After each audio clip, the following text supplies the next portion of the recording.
Coralia Mira vous raconte les instants magiques de Coralia. Magie, astrologie, alchimie, spagyrie.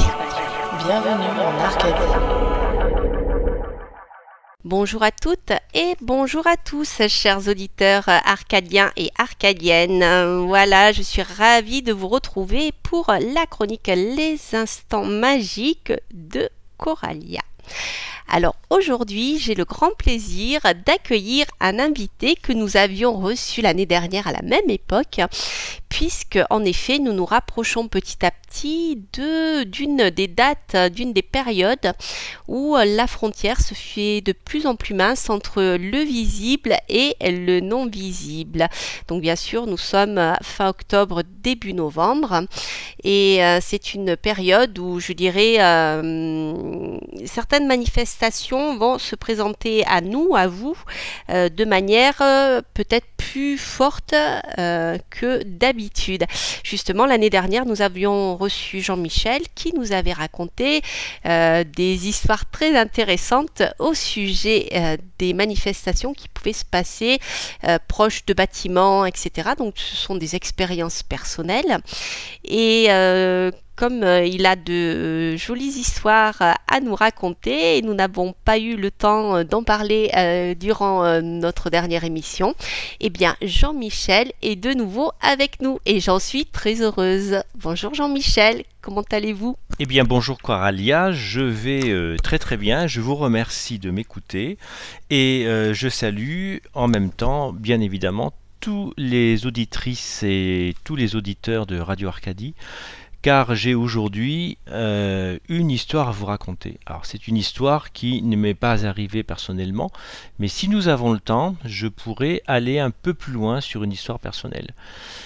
Donc cette histoire de maison ou de, je dirais, de manifestation de l'au-delà, voire de fantômes, peu importe comment on l'appelle, a lieu à Aix-en-Provence. Aix-en-Provence, donc je pense que toutes les Arcadiennes et les Arcadiens connaissent cette jolie petite ville du sud de la France, a une grande avenue principale qui s'appelle le cours Mirabeau.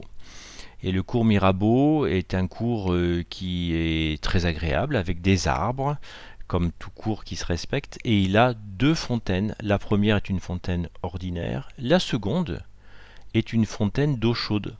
C'est-à-dire que l'eau coule chaude toute l'année, y compris en hiver. Donc quand il fait très froid, cette fontaine fume, et tout simplement parce que Aix-en-Provence est une ville construite dans le cratère d'un ancien volcan, chose qui n'est pas forcément très connue. Et donc cette fontaine vient du profond sol où il y a de la lave, et cette fontaine coule chaude. Un peu plus haut, quand vous remontez le cours Mirabeau, vous avez la statue du roi René. Ce roi René est un roi qui a bien existé, bien sûr, et il a introduit le raisin muscat dans toute la région. Donc, il tient une grappe de raisin. Beaucoup de touristes se demandent pourquoi. Et si on remonte encore ce cours Mirabeau, vous avez une maison, et vous avez deux fourches. Et à gauche, il y a la fourche qui a la particularité d'avoir abrité une maison. Et cette maison était considérée par tous les Aixois comme une maison hantée. En fait, cette maison était très particulière. Les anciens propriétaires disaient que dans cette maison, la nuit principalement, ils entendaient des cris et des gémissements. Et évidemment, ils étaient terrorisés. Mais plus que ça, il y avait des manifestations physiques, des portes qui s'ouvraient en grinçant, comme dans les films, mais là c'est la réalité, des portes de placard qui s'ouvraient, et même des objets qui se déplaçaient, donc des manifestations physiques. Au bout d'un moment, ces propriétaires ont dit qu'ils ne pouvaient pas rester là, ils avaient vraiment trop peur. Et là c'était toute l'année, Coralia, pas simplement au moment ténu où les portes s'ouvrent entre le monde des vivants et des non-vivants, mais là c'était toute l'année. Alors à un moment, qu'est-ce qu'ils ont fait? Ils sont partis. Et ils ont dit, mais on va pas laisser cette maison vide, si bien placée. Ils l'ont louée, sans rien dire bien évidemment. Que s'est-il passé? Bien, vous vous en doutez certainement, chers auditeurs. eh bien, les manifestations ont continué. Les locataires ont entendu des cris, des gémissements, des objets déplacés constatés donc le matin. Et au bout d'un moment, plus personne ne voulait habiter cette maison. Alors que s'est-il passé? Eh bien, cette maison est restée vide tout simplement. Ce qui était étonnant car elle était absolument très bien placée en haut du cours Mirabeau, ce sont les endroits les plus chers et les plus prestigieux d'Aix-en-Provence. Eh bien, à un moment, les propriétaires ont dit on ne peut pas laisser cette maison, on va la vendre. Mais évidemment, personne ne voulait l'acheter. Donc ils l'ont vendue à des promoteurs immobiliers qui l'ont rasé tout simplement pour en faire un petit immeuble de rapport pour étudiants, car Aix-en-Provence est une ville étudiante qui est connue dans toute la France, notamment pour sa faculté de droit. Donc il y a beaucoup d'étudiants. Et bien là où l'histoire devient extraordinaire, c'est que généralement les maisons hantées, quand il s'est passé quelque chose, quand on la rase, eh bien il ne se passe plus rien. Et bien là, c'était différent. Cette maison rasée a été remplacée par un immeuble moderne, qui a été loué à des étudiants, qui étaient bien loin de connaître l'histoire, puisqu'ils étaient par nature venus de la France entière faire leurs études. Eh bien, le croiriez-vous, la nuit, ils entendaient des cris et des gémissements, et il y avait des objets qui se déplaçaient. Alors là, on ne sait pas pourquoi, bien évidemment. On pourrait imaginer qu'en rasant la maison, rien n'aurait subsisté de ce qui s'était passé, probablement quelque chose de très particulier, voire de très horrible. Il est possible aussi que, éventuellement, les promoteurs, pour des raisons d'économie, n'aient pas complètement tout rasé. Peut-être y avait-il encore la cave, et qu'ils avaient construit par-dessus, mais les esprits, s'il y a une dalle de béton, ils s'en fichent. Ils passent au travers, et ils ont continué.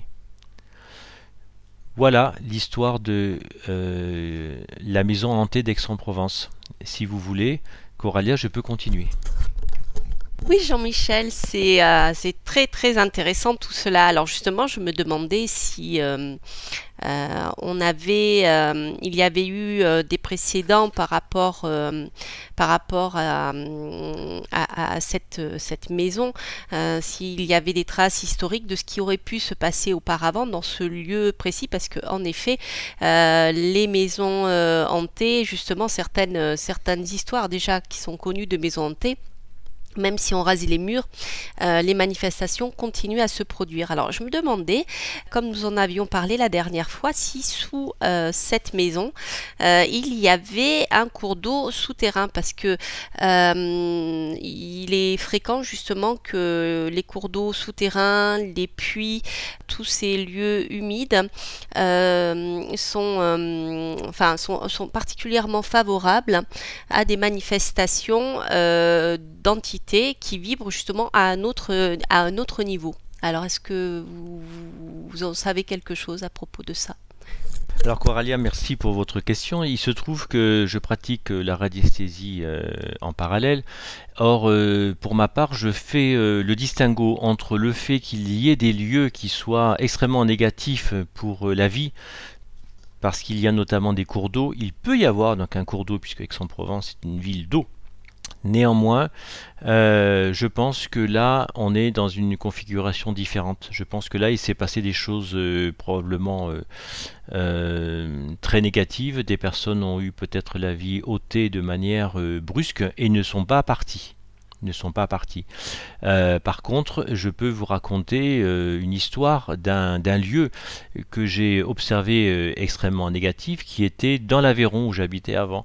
Et dans l'Aveyron, il y avait un grand village qui s'appelle Marcillac, et ce village avait une colline. Cette colline était extrêmement ensoleillée et particulièrement propice à l'habitat. Or, de tout temps, cette colline n'avait jamais été habitée, il n'y avait qu'un cimetière. Avec la pression immobilière que nous connaissons tous dans toutes les régions, il a été décidé de faire un lotissement.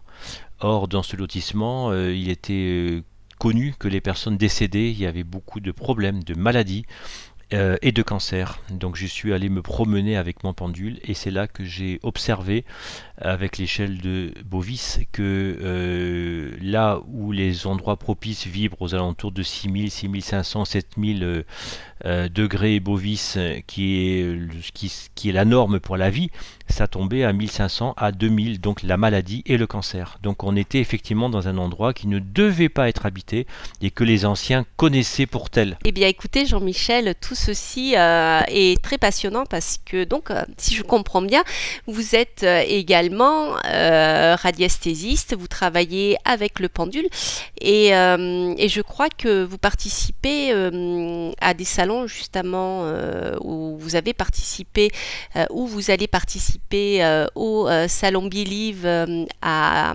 Saint-Jean-Cap-Ferrat, donc sur la Côte d'Azur.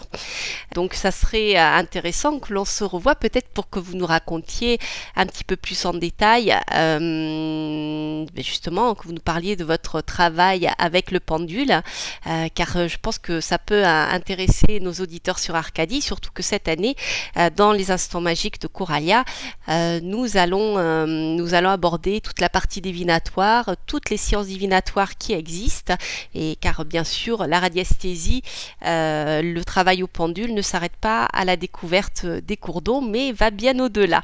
Bien écoutez Jean-Michel, je vous remercie pour nous avoir accordé cette petite interview et je vous recevrai bien sûr avec grand plaisir une prochaine fois et je suis obligée de vous laisser pour faire place à la publicité et je vous retrouve avec grand plaisir aussi chers auditeurs d'Arcadie pour de prochaines aventures pour les instants magiques de Coralia chaque premier samedi du mois sur Radio Arcadie. À bientôt, bye bye. Coralia Mira vous raconte les instants magiques de Coralia. Magie, astrologie, alchimie, spagyrie. Bienvenue en Arcadie.